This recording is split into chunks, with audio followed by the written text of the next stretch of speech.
में चर्च शुरू हुई। 3 लोग थे चर्च में। मैं ही चाय बनाने वाला था, मैं ही चाय बांटने वाला था, मैं ही दरी बिछाने वाला था, मैं ही दरी उठाने वाला था, मैं ही टेंट मैन था, मैं ही प्रीचर था, मैं ही क्लीनर था, सारा कुछ मैं ही था। हालेलुया। जब लोग आने वाले होते थे, दरी भी मैं बिछाता था, पुलपट भी मैं ही लगाता था। साउंड तब जरूरत थी नहीं 3 लोगों में।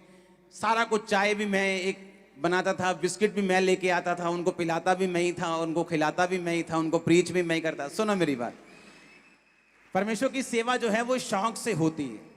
आमीन। वो लव से होती है कि चाहे मैं 3 लोगों के सामने हूं, लेकिन मुझे यीशु मसीह से प्यार है और मैं उनको परमेश्वर के बारे में बताना चाहता हूं, उनको यीशु मसीह की लाइन पे लेके जाना चाहता हूं।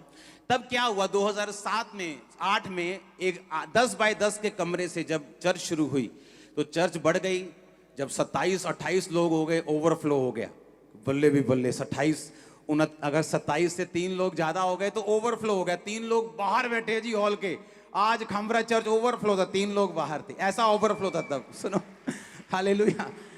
तो क्या हुआ, जब मैंने बात की, मैंने सोचा कि मेरे उस कमरे के पास ऐसे 2 वेड़े हैं, एक ऐसे जाता है, एक ऐसे जाता है। तो मैंने, वो किराए पे था, मैंने मकान मालिक से कहा, मैंने कहा लोग बढ़ रहे हैं तो मुझे ये वाला आपका जो यहाँ पे मीटिंग अभी करनी पड़ेगी। उसने मना कर दिया, उसने कहा नहीं नहीं, ये छत थोड़ी सी कमज़ोर है, पता नहीं मीटिंग होगी कि नहीं, मतलब उसने मना कर दिया। मैं सोचा, मैंने कहा मैं तो ये सोच रहा था कि यहाँ होना चाहिए, परमेश्वर मेरी हेल्प करेगा, लेकिन अब मैं क्या करूँगा। तो परमेश्वर ने इंतजाम किया है कि नीचे प्लॉट, मेरी फैमिली का प्लॉट था, वहां मीटिंग शुरू हुई। उसके बाद जब वो भर गया, उसके सामने ग्राउंड थी, फिर वहां मीटिंग शुरू हुई। जब वो ग्राउंड में हम गए तो उस ग्राउंड का जो मालिक था वो एक दिन आके बोला, यार तुम इतने कब्जा ही ना कर लियो। मैंने कहा भाई साहब, हम 200 करोड़ की कोठी फ्री में छोड़ के आए, ये कब्जा करने के लिए नहीं आए हम। हाँ, लेकिन तब लोग आपको समझते नहीं, जब आपके अंदर रिजल्ट नहीं होता, जब आपने कुछ दिखाया नहीं होता, तब लोग आपको समझ नहीं पाते।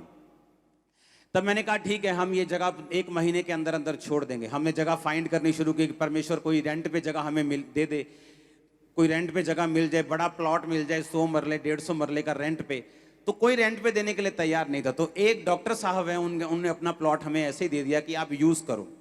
फिर वहां गए, फिर मुझे मालूम था कितनी देर तक कोई प्लॉट, आपको कहीं तो अपनी जगह में जाना ही है, लेकिन कभी भी पैसों का इंतजाम नहीं, इतनी बड़ी चर्च होने के बावजूद भी।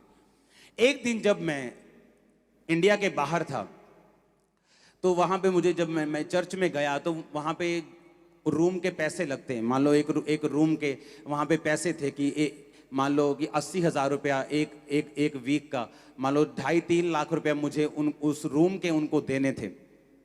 तो जब मैं वहाँ उस चर्च में पहुँचा अपने स्पिरिचुअल फादर के पास, तो उन्होंने मैसेज भेजा कि आपको रूम के पैसे देने की ज़रूरत नहीं। तो मेरे पास वो सारे पैसे बच गए। और जब मैं 3 हफ्ते वहाँ पे रहा और जब मैं आने लगा तो परमेश्वर ने, आप इमेजिन करो, ये नहीं कि पैसे बच गए, उल्ले अभी फ़ायदा हो गया वापस ले जाएंगे पैसे, नो नो नो। मुझे मालूम था कि परमेश्वर खास मकसद के तहत ऐसा कुछ कर रहा है।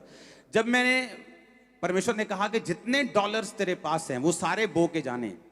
आप इमेजिन करो, मेरी जेब में लाखों रुपए के डॉलर्स थे।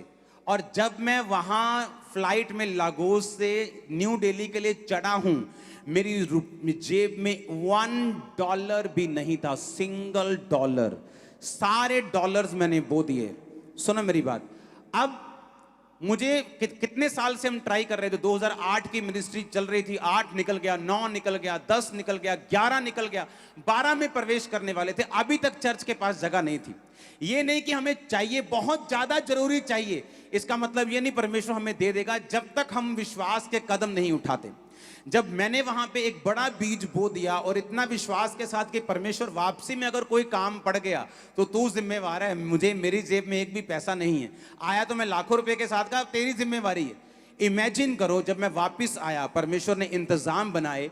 2012 के लिए परमेश्वर ने, फर्स्ट टाइम था जब चर्च अपनी जगह में गई थी। उसके बाद जब वो जगह जहां पे ली गई, उसके साथ वाली जगह ली, लेकिन वो साथ वाली जगह झगड़े वाली थी। वो बोलता था मेरी है, जिसको हमने पैसे दिए वो बोलता था मेरी है, ही क्या प्रवासी लैनी नहीं जगह, साढ़े पैसे वापस करो। हमने वो जगह बेच की। 2014 में हम फिर इधर आए जहां आप बैठे हैं। आप मेरी बात समझे कि नहीं? मेरा छुटकारा मैं आपको इसलिए बता रहा हूं कि कैसे हुआ। बाइबल कहती है छुटकारा सिर्फ चाहने से। या मैं कितना दुखी हूं या मुझे कितनी जरूरत है, इस चीज से कभी नहीं होता।